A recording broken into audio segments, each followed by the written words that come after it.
Aujourd'hui, l'équipe de La Fouille s'est arrêtée à Saint-Simon-les-Mines et s'intéresse à l'or. Si tu trouves de l'or, tu me dois une redevance et au départ, c'était 25 %. En Beauce, pour l'instant, si on veut trouver de l'or, notre meilleure chance, c'est pas de chercher le filon parce qu'on ne l'a pas encore trouvé. On va dépasser 1 million juste à faire l'exploration ici. Au plus fort de l'exploitation minière, il y avait 2000 habitants dans le village. Aujourd'hui, il y en a 400. Les mineurs sont partis. Pourquoi? M. Yvan Poulain répond à la question.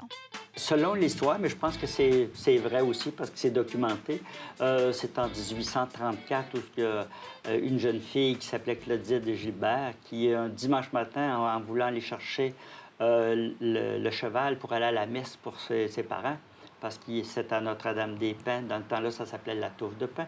Et il voulait atteler le cheval pour aller à la messe à Beauceville. Fait qu'en allant chercher le cheval, il voulait qu'elle traverse la rivière, qui à ce moment-là s'appelait la rivière de Touffe de Pins. Et puis elle a trouvé une roche qui brillait. Fait qu'elle s'est penchée pour la ramasser, à peu près la grosseur d'un œuf de pigeon, 2,5 onces si ma mémoire est bonne. Mais ça l'a comme fait un petit éclat à ce moment-là, mais ça a été 12 ans plus tard où c'est que là, on s'est vraiment tardé, ou que ça s'est comme su aussi qu'il y avait de l'or en Beauce. On est plus dans les années 40. Là, quand vous dites en 40, c'était en 1840. En 1840, hein? Oui, il faut préciser, il y a 100 ans de différence entre les deux. Avant que ces gens-là arrivent, c'est ça, le seigneur de Léry, lui, a pris possession de ses droits de seigneur et des droits miniers aussi, avant que les gens débarquent, parce que là, ça lui appartenait. Certaines des plus grosses pépites d'or du Canada ont été découvertes dans la rivière Gilbert. Il y a la Kilgour d'un poids de 51 onces, la McDonald de 45 onces et la Saint-Onge de 42 onces. Au départ, tu es propriétaire, parce que c'est censitaire qui était ici, ils sont propriétaires du terrain, donc tu es propriétaire du dessus du sol. Mais ce qui est en dessous du sol, donc les minéraux précieux, ça, n'importe qui pouvait avoir accès à ça. Donc, le Seigneur voulait garder ses droits. Donc, si tu trouves de l'or, tu me dois une redevance. Et au départ, c'était 25 % de redevance qu'il devait au Seigneur. OK. On parle quand même dans les années 1864, où c'est qu'il pouvait arriver comme... une journée, entre autres, le 24 mai, il est arrivé plus de 500 personnes pour venir travailler aux mines. Il s'est construit 54 maisons dans une journée.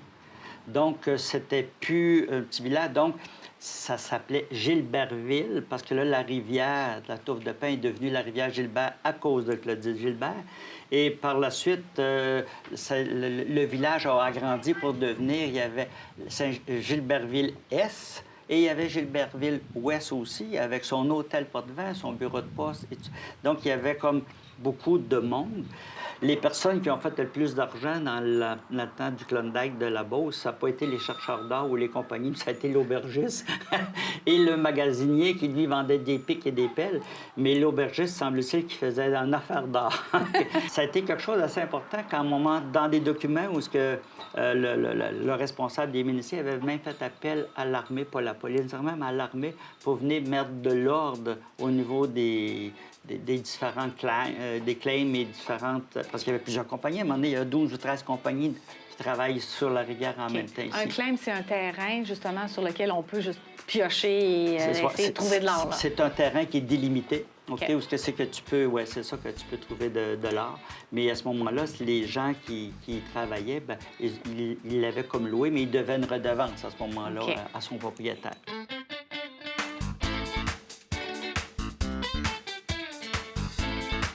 Bonjour, André. Allô, Karine. Géologue de formation. Bien sûr. Invité à l'émission aujourd'hui pour parler de l'or. On en a eu et on en aura encore de l'or, hein, ici au Québec.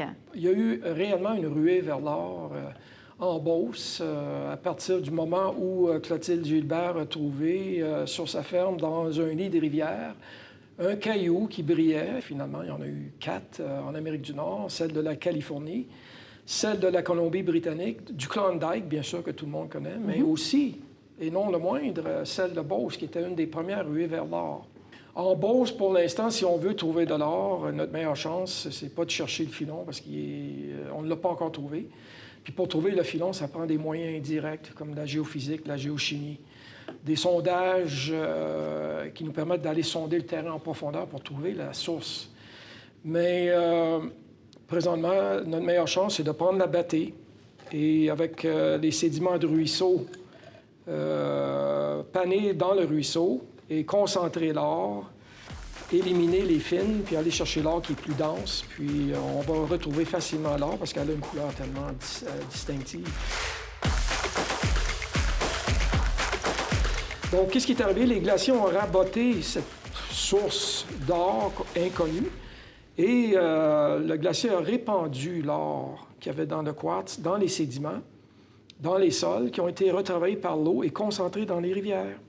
Donc, Dame Nature, elle a fait sa propre concentration de l'or, mais sur une grande échelle, puis sur une longue période de temps. OK. Donc, ça veut dire que si on fait de la prospection et on trouve du quartz, peut-être qu'il y aura de l'or tout près ou sur le quartz. C'est-à-dire que notre cible, dans la plupart des cas ici, dans le sud du Québec, c'est des veines de quartz.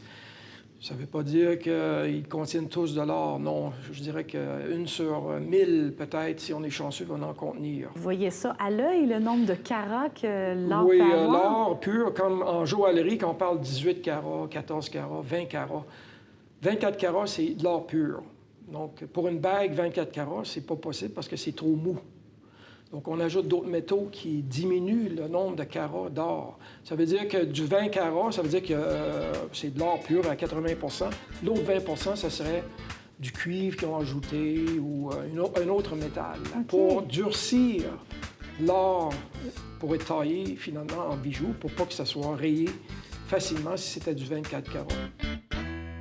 Après une grande marche dans les bois de Saint-Simon-les-Mines à la recherche de shaft, je prends un moment pour parler avec celui qui a relancé l'exploitation minière dans la région, Patrick Levasseur.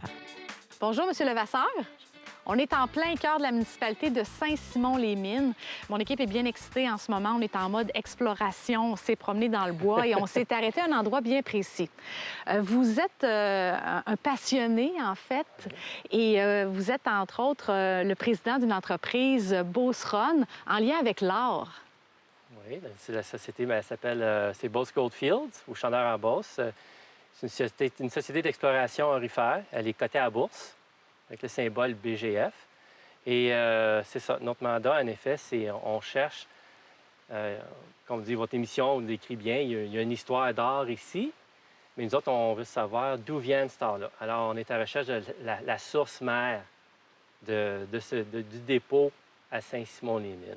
On a fait essayer d'avancer à comprendre qu'est-ce qui se passe sous terre. Puis, peut-être expliquer un peu, c'est que, comme on voit ici, oui. les anciens...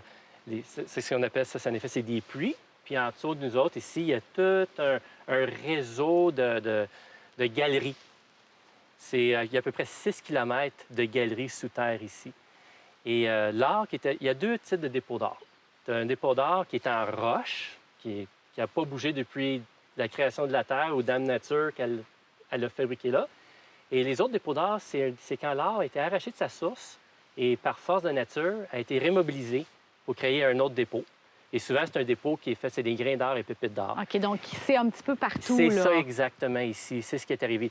Ici, on est à peu près en tour, c'est comme un creux d'une vallée, et avec un mort terrain, qu'on appelle un titre glaciaire assez important. Et l'or qui minait dans le passé, les grains d'or, les pépites d'or, c'était simplement, c'était un 2 mètres par-dessus ce qu'on appelle le bedrock ou la roche-source.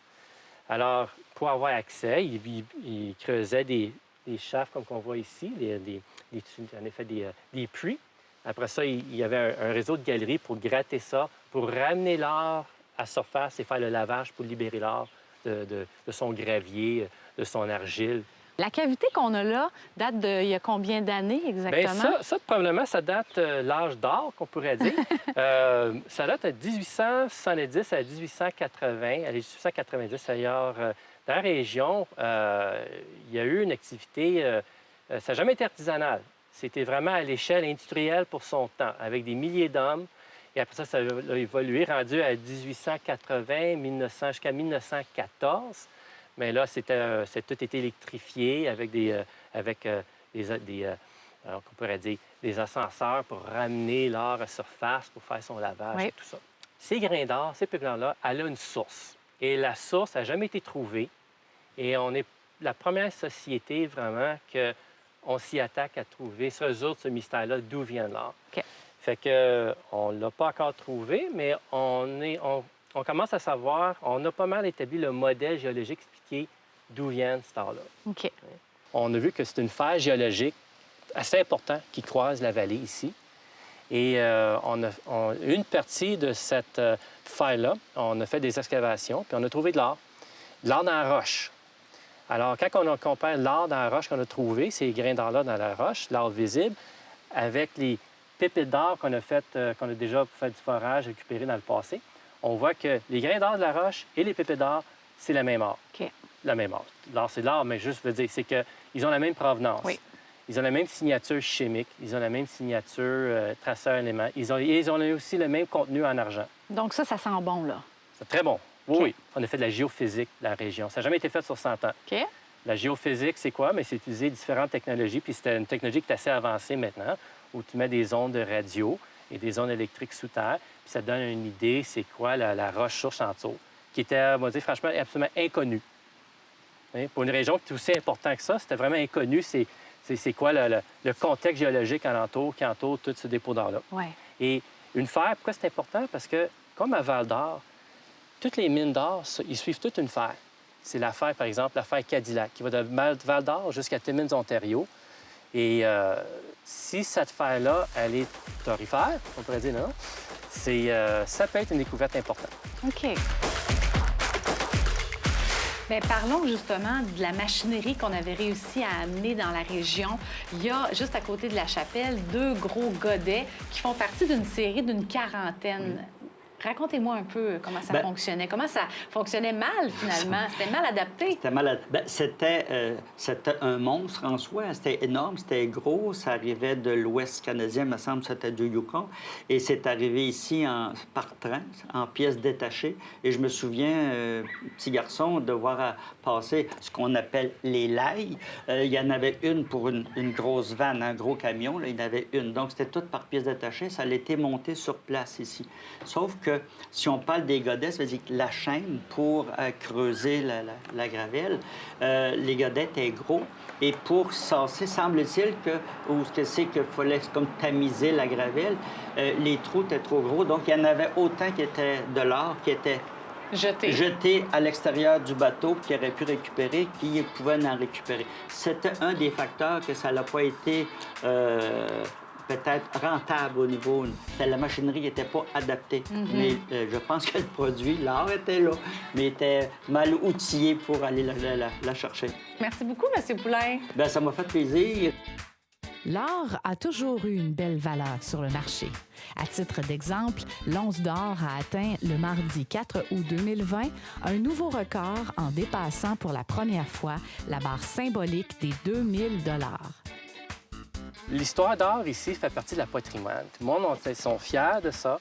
Et je crois qu'ils sont fiers qu'une société reprend d'intérêt pour savoir... Parce que tout le monde se dit, mais qu'est-ce qui est arrivé? Ça a tout terminé. Okay. Ben, voilà, non. Donc, on croit en l'entreprise, on croit en la façon de penser aussi pour l'avenir. Oui. Et on se souhaite le meilleur pour la municipalité et pour l'entreprise Boss Goldfield. Oui, je veux dire, c'est une activité économique comme beaucoup d'autres, mais avec une découverte, ça peut être une activité économique assez importante. Comme je l'ai dit, on va dépasser 1 million juste à faire l'exploration ici. Bien, l'avenir sent vraiment bon. Merci beaucoup, M. Levasseur. Pour en savoir plus sur l'entreprise, visitez le www.bossgold.com. Comme vous avez pu le voir, bien des choses peuvent se retrouver sous nos pieds. Les sous-sols de Chaudière-Appalaches sont bien remplis. Suffit de garder l'œil ouvert.